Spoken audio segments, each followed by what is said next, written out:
Mas, meus irmãos, eu estou também muito feliz pela temática que os obreiros aqui escolheram, viu, pastor Nésio?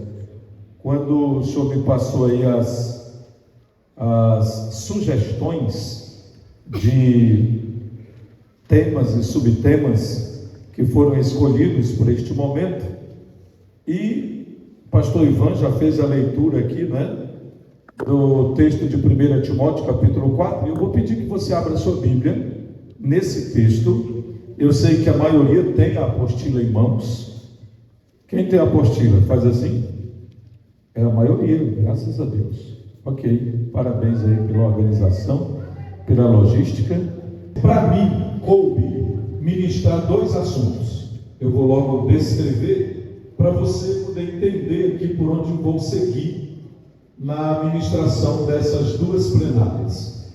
Na primeira plenária, eu vou seguir a sugestão do projeto que me foi passada, ministrar sobre a importância e a necessidade, do jeito que eu coloquei na minha apostila, né? É o segundo estudo aí da apostila. O primeiro é o do pastor Raposo, o segundo é o nosso. O obreiro e a importância da doutrina bíblica. Essa é a primeira plenária. Tem gente para tudo nesse mundo, irmãos. Tem outros que acreditam que são bacharéis em teologia, sem nunca ter sentado na cadeira de um seminário, sem nunca ter sentado na cadeira de uma faculdade, só porque entram na internet e tem lá uns ganhadores de dinheiro fácil, oferecendo bacharelado em teologia de 2 horas ou de 2 semanas. E aí recebem um diploma achando que são bacharéis, não sabem nem o nome das disciplinas de um curso teológico.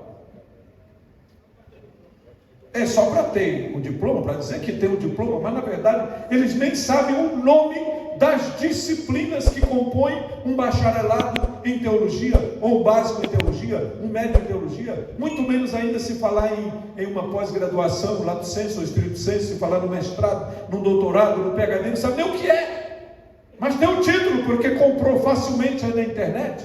Agora, recente, realizaram uma grande reunião no Rio de Janeiro, e fizeram o convite, quem quiser pode vir, vai ter consagração para, olha o tamanho da idiotice também de quem atende o convite, né? Vai ter consagração para diácono, presbítero, missionário, evangelista, pastor, bispo, apóstolo e pai apóstolo.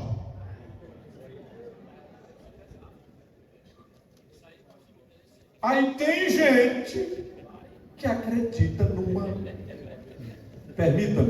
numa bobagem dessa, e pensa que é isso mesmo, e aceita, paga a inscrição do evento, e lá tem uma botija de óleo, que alguém derrama na cabeça do outro, e diz, tu já é apóstolo, tu já é bispo, tu já é isso, tu já é aquilo. Você que gosta de Bíblia e que conhece a Bíblia, diga comigo, não é assim. A Bíblia não ensina dessa forma. Primeiro, Deus salva o homem. Segundo, Deus prepara este homem. Terceiro, Deus santifica este homem para o ministério. Deus separa esta pessoa para o ministério. Deus usa a igreja para treinar esta pessoa.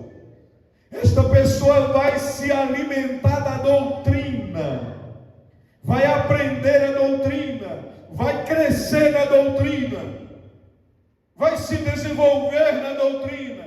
Ele vai dar um bom testemunho para a igreja, ele vai dar um bom testemunho em casa, na sua família, primeiramente, depois na igreja, depois na sociedade. A igreja vai olhar para este homem, vai olhar para esse jovem, vai olhar para essa pessoa e vai dizer, o irmão fulano tem uma chamada divina, o irmão fulano tem uma vocação, Deus chamou o irmão fulano para o ministério, Deus está levantando o irmão como pregador. Deus está levantando o irmão como missionário. Deus vai levantar aquele irmão como um pastor, como um pregador, como um ganhador de almas. O tempo vai passando e você vai se preparando, você vai orando, você vai sendo treinado, até que chega o dia que Deus toca no coração do seu pastor. Deus abre os olhos do teu pastor, faz o teu pastor te enxergar, e ele chega e diz: eu pensei em você para cuidar da congregação lá no bairro tal, lá no povoado tal. Você aceita? E se você já está com a chama ardendo dentro de você, é claro que você vai aceitar, mesmo não se sentindo totalmente capaz, mesmo não se sentindo totalmente preparado. Mas o teu pastor vai te orientar, vai te ajudar, a igreja vai ter paciência contigo, até que tu saiba andar com os teus próprios pés nas questões administrativas, e o Senhor vai fazer aquela obra crescer por teu intermédio, e Deus vai abençoando a tua vida, a tua caminhada, até que chega o dia que o teu pastor vai dizer, no caso da Ceadema: eu quero te enviar para o treinamento, para o irmão fazer um aperfeiçoamento ministerial. E você que já está esperando há muito tempo, sabe que chegou o tempo de Deus. É assim que deve funcionar. A Bíblia diz que tudo tem que ser com decência e com ordem, com respeito, respeito por Deus, respeito pela palavra, respeito pela doutrina, respeito pelo ministério, respeito pela família, respeito pela igreja, respeito pela pregação, respeito pelo ensino bíblico, respeito pela revelação bíblica, respeito diante de Deus, sabendo que a obra não é nossa, mas a obra é do Deus Todo-Poderoso. Ele chama, Ele levanta, Ele escolhe, Ele separa, Ele unge, Ele enche, Ele nos batiza, Ele nos prepara, Ele nos dá o desejo de consagração, Ele nos dá o desejo de santidade, até que a igreja veja em nós o chamado divino, e o Eterno nos levanta para fazer a sua obra. Pega a sua apostila, por favor. Vamos entrar propriamente no assunto doutrinário. Agora nós temos 2 de João, versículo 9. Quem está com a apostila na mão, diga comigo: João, o apóstolo, preocupou-se com a doutrina da igreja. Olha como ele diz: quem não permanece na doutrina não tem Deus, não tem Cristo, mas aquele que permanece na doutrina tem tanto o Pai como o Filho. A doutrina é essencial para o equilíbrio, grife isso aí. A doutrina é essencial para o equilíbrio. Eu estou dizendo que sem a doutrina não há um equilíbrio na igreja.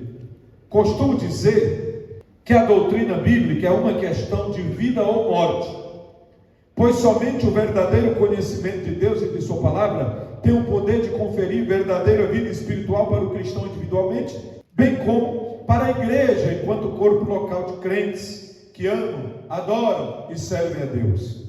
Lutero enfaticamente afirmou, cite aí a frase de Lutero, leia por favor: qualquer ensino deve ser rejeitado. Ainda pode até fazer chover milagre todo dia, mas se não se enquadrar nas escrituras, tem que ser rejeitado. Definição de doutrina.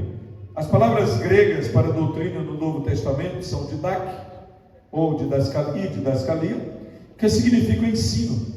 Essas palavras transmitem a ideia tanto do ato de ensinar, como da substância do ensino, ou seja, o conteúdo daquilo que é ensinado, como o ato de ensinar.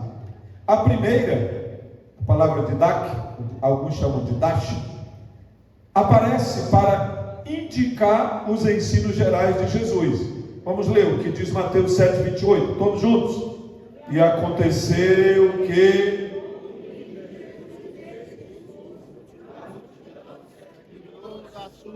se admirou da sua doutrina, daquilo que Jesus ensinava. não somente da forma, não somente do método, não somente porque a voz de Jesus era boa, ele tinha uma eloquência extraordinária, ele sabia falar tão bem, que algumas pessoas que o ouviram, chegaram a dizer em João capítulo 7, nunca homem algum falou assim como esse homem. De tão bem que Jesus falava. Ele sabia ensinar, ele sabia dar uma aula, ele sabia entregar um sermão, ele sabia fazer um discurso, ele sabia falar do Pai, ele sabia falar do reino, ele sabia falar dos mistérios do céu, e ele atraía as multidões enquanto ensinava a palavra do Deus vivo. A mesma palavra aparece para a doutrina dos apóstolos, em Atos 2:42, que parece ser uma indicação das crenças dos apóstolos. A segunda, que é a palavra de Dascalia, tem o mesmo sentido, e aparece em Mateus 15:9, Marcos 7:7. No entanto, é nas epístolas pastorais que elas aparecem com um sentido mais rígido, o sentido mais rígido de crenças, ou corpo doutrinal da igreja, que é a teologia propriamente dita. Por que o conhecimento doutrinário é tão necessário na vida da igreja? Agora eu quero a participação de todos os amados irmãos, pedindo que os irmãos que estão aqui à minha frente, desse lado, aqui à minha direita, por bondade, leiam bem forte, só vocês aqui da minha frente, aqui ó, só vocês, só esse grupo aqui, leiam bem forte a letra A. Por bondade, todos juntos, 1, 2, 3. O conhecimento doutrinário é necessário porque a Bíblia dá grande importância à doutrina e afirma fornecer o material próprio para seu conteúdo, condenando o que é falso. Em outras palavras, além de enfatizar, além de incentivar, a Bíblia diz que ela possui o material próprio para o conteúdo doutrinário. O material de doutrina, irmãos, não vem da Mishnah, não vem do Didaquê, não vem das enciclopédias históricas de Joséfo, não vem dos escritos de Plínio, de Heródoto, não vem dos escritos dos pais da igreja, como os primeiros lá, aqueles bem pertinhos dos apóstolos, como Papias, como Orígenes, como Tertuliano. Não, senhores, também não vem de Agostinho, não vem de Lutero, não vem de Knox, não vem de Calvino, não vem destes homens que foram considerados ícones na história da igreja, desde o começo até o tempo da reforma e até pós-reforma. Não vem de nenhum deles. O conteúdo que a igreja precisa para crescer, o conteúdo que a igreja precisa para ser equilibrada, está aqui na santa e bendita palavra de Deus. É esse que é o farol. Esse livro é um farol. Esse livro é alimento. Esse livro é luz. Esse livro tem autoridade. Esse livro é a autoridade. Esse livro é inerrante. Esse livro é inconfundível. Nenhum livro chega perto em matéria de verdade. Nenhum livro tem mais verdade do que as Escrituras Sagradas. A Bíblia só contém verdade. Pastor, mas tem aquela mentirinha de Abraão, tem aquela conversinha de Sansão, quando ele estava lá lutando para não cortar o seu cabelo, antes que ele revelasse o segredo. Tem aquele problema do Geazi, que era auxiliar de Eliseu. Tem aquela mentira dos judeus lá, no caso da ressurreição de Jesus. Sim, mas não é a Bíblia que está mentindo. A Bíblia tem o registro da mentira de alguém. Deus inspirou a mentira? Não, Deus não inspira erro. Deus não inspira erro. O que Deus inspirou, pastor Mário Sérgio, agora que eu estou dizendo, foi chamado ainda há pouco, né? O que Deus inspirou não foi a mentira. O que Deus inspirou foi o registro da história de homens e mulheres. no meio da história de muitos personagens, tem alguma mentira aqui e acolá. Mas dos personagens, a Bíblia não esconde os altos e baixos da vida de seus personagens. E essa é uma das maiores razões, pastor Francisco Bezerra, é uma das maiores razões porque eu e o senhor pregamos que ela é a palavra de Deus. Porque ela não esconde. Se ela fosse produzida só pelos judeus, eles iriam dar um jeitinho de só elogiar os judeus, só elogiar os personagens. Mas a mesma Bíblia que diz que Abraão era amigo de Deus, mostra Abraão tendo medo e dizendo para a esposa: fala que tu és só minha irmã. Que de fato era verdade, ela era irmã, mesmo por parte do pai, né? Era meia irmã, porém negou a parte de que ela era sua esposa, com medo de morrer.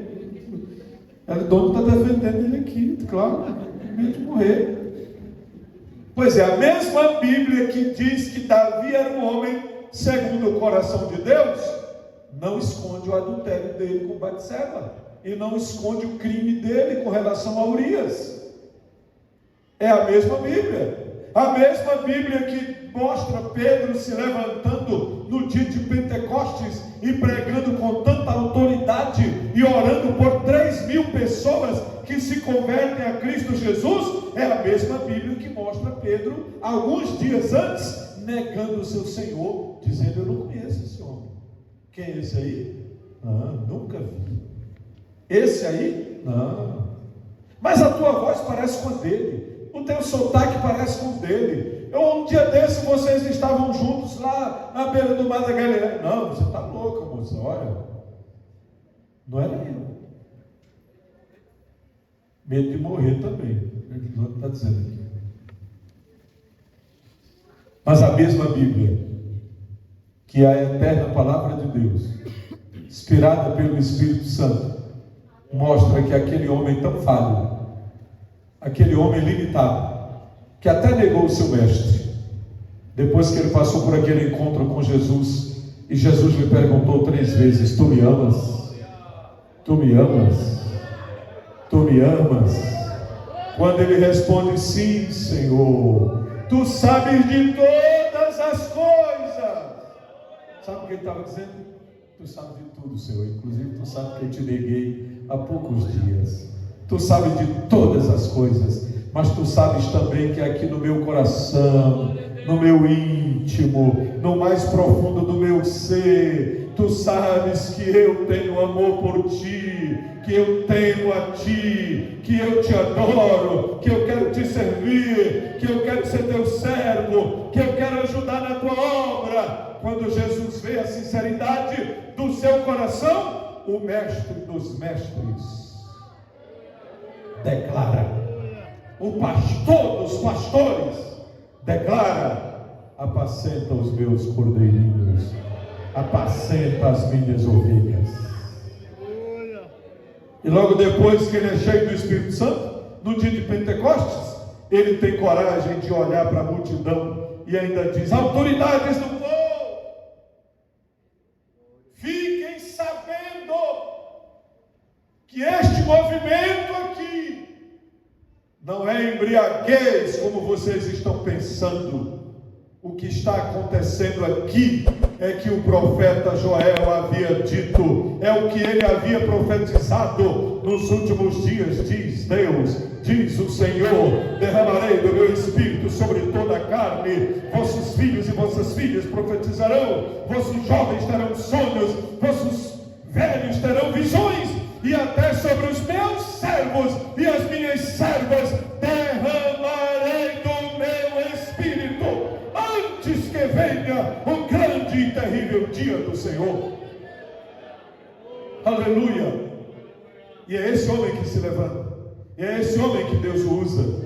Deus usou Pedro com tanto poder, com tanta unção, com tanta graça, que chegou um tempo em Jerusalém que as pessoas não tinham mais como chegar perto dele e tocar nele, ou então pedir que ele pusesse as mãos irmãos então tiveram uma ideia: ele vai sair do templo tal hora, ele vai terminar o culto tal hora, faça aqui uma fila de enfermos, faça uma fila de paralíticos, o sol está dando daquele lado, então a sombra está desse lado aqui, coloca os doentes desse lado, ele vai passar por aqui. E onde a sombra de Pedro ia tocando nas pessoas, os raios de ação do Espírito Santo iam curando os enfermos, porque ele estava cheio do Espírito Santo. Aleluia, aleluia. Um homem limitado, um homem fraco, um homem finito, um homem que tinha falhas, mas agora estava cheio do Espírito, cheio do Espírito, cheio do Espírito, e cheio do Espírito, cheio da doutrina de Deus, da doutrina de Cristo.